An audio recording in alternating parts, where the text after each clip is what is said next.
Crypto mining industry under stress. Our team deep diving on that today.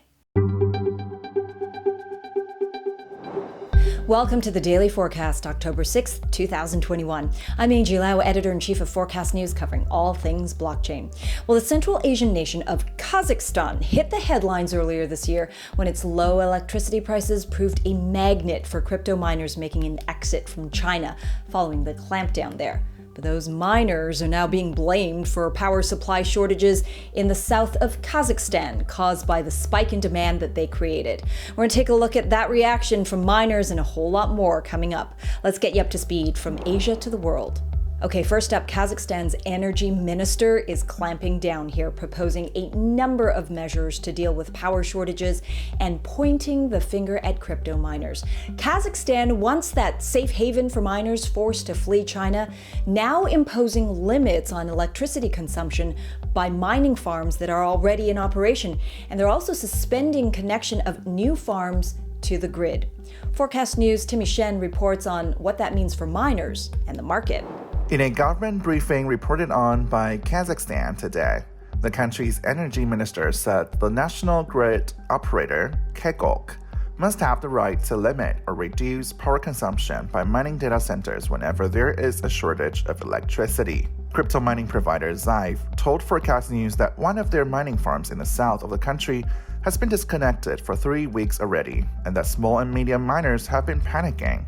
However, the government has promised to settle the issue and support development of the industry, saying it will build new power plants providing around 3,000 megawatts of gas-generated electricity within the next 5 years. It also says it's planning to commission new renewable energy capacity. Back in September, Kazakhstan's president warned over potential power shortages by 2030 and ordered the government to investigate the possibility of developing a nuclear power industry. In the meantime, Xive says it is considering all options. We are also looking for some opportunities in off-grid mining. So we are looking for gas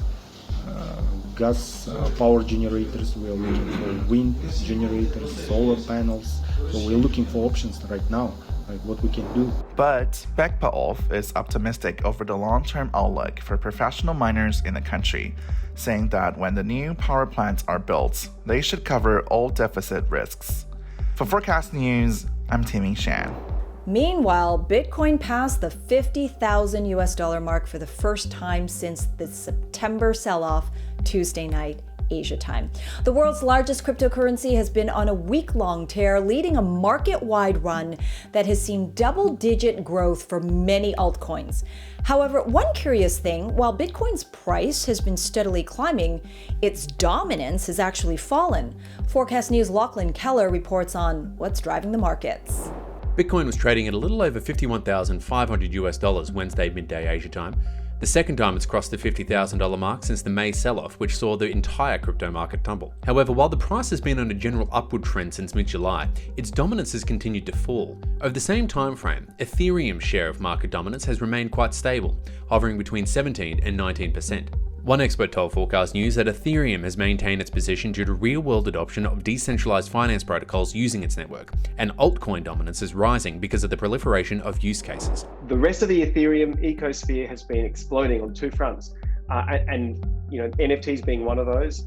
And on the other side, competitor networks like Solana and DOT rolling out both NFTs and also really innovative auction systems like parachain auctions for Kasama. One of the biggest altcoin winners over the past week has been leading meme coin Doge. It was up more than 30% early Wednesday Asia time, however has lost some ground since. For Forkast.News, I'm Lachlan Keller.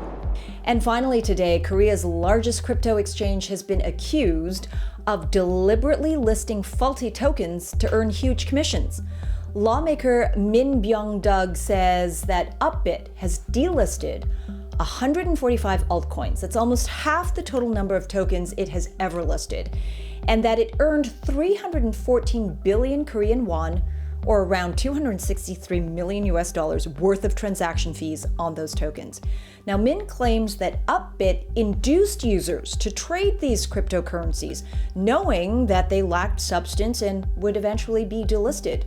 Well, we chased for some answers here, and Upbit told Forkast.News that it has a strict review and verification system when listing cryptocurrencies, and that any delisting is for investor protection.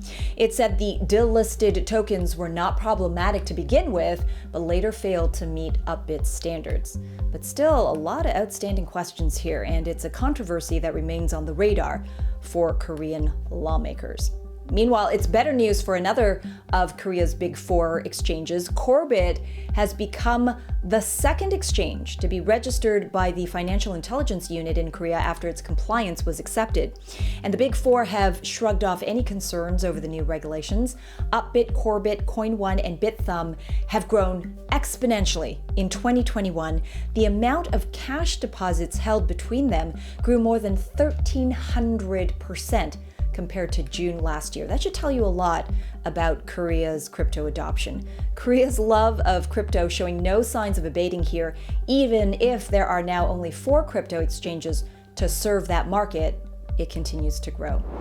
And that's the daily forecast from our vantage point right here in Asia. For more, visit Forkast.News. And if you are joining us here on YouTube, it would help us enormously to subscribe because we have fresh content every day, Monday through Friday. And hit that like button too, because it's good for staff morale. I'm Angie Lau, Editor-in-Chief of Forkast.News. Until the next time.